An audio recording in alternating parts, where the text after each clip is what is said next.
How indignant can progressives make themselves? There's a real competition going on, and it's sweeping the nation.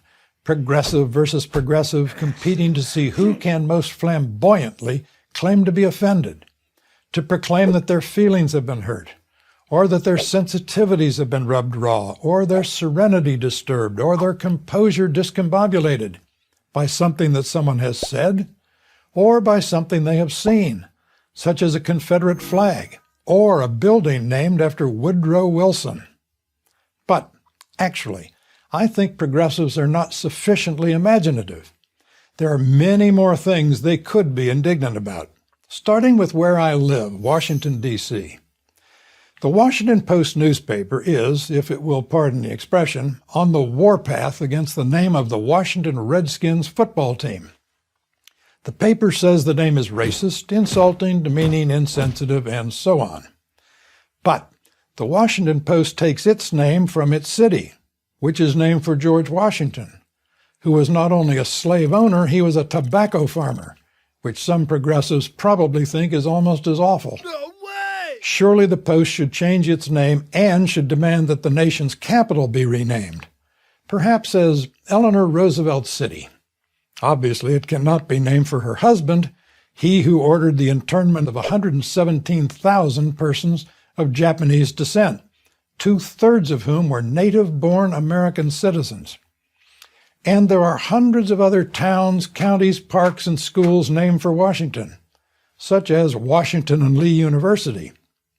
Good grief, the name is double hate speech. Robert E. Lee actually commanded the Confederate Army. Washington is not the only name progressives should scrutinize. The word Oklahoma is a compound of two words from the Choctaw language, words meaning red and people.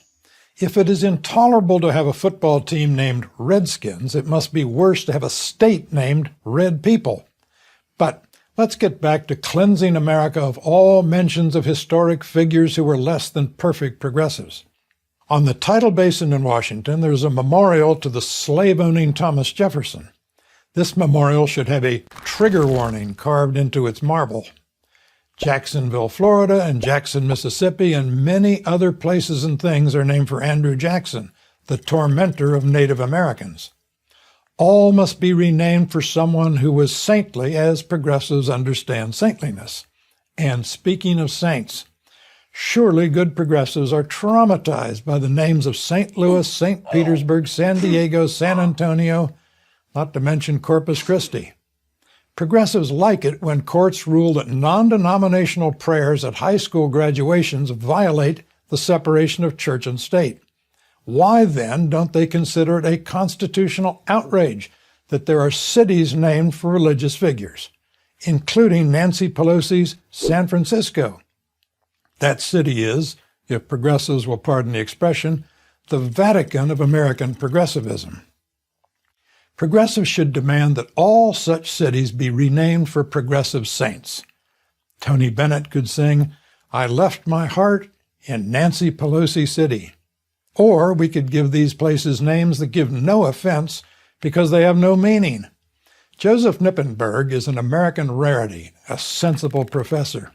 His droll suggestion is that we spare progressives from discomfort by giving cities and buildings the kind of meaningless names that are given to car models, names such as Acura and Elantra and Sentra.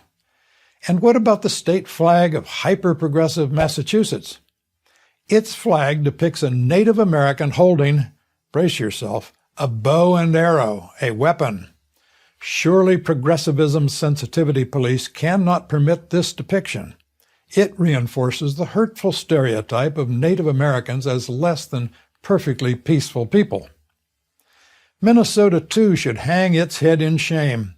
Its state seal depicts a pioneer tilling a field and a Native American riding away and carrying a spear. Any progressive can see that this seal conveys multiple racial slurs. The spear, another weapon, another stereotype of Native Americans as violent. The Native American riding away is stigmatized as nomadic, hence unproductive, whereas the farmer who is white is industrious. So, the seal communicates subliminal slander, the coded message of white superiority. Who knew that Minnesotans who have voted Democratic in 10 consecutive elections since 1972 embrace white supremacy? I could go on, but you get the picture. Still, you should feel sorry for the progressive sensitivity enforcers. Those who constantly find reason to take offense are rarely happy people. The problem, however, is that such people make almost everyone else miserable too. I'm George Will for Prager University.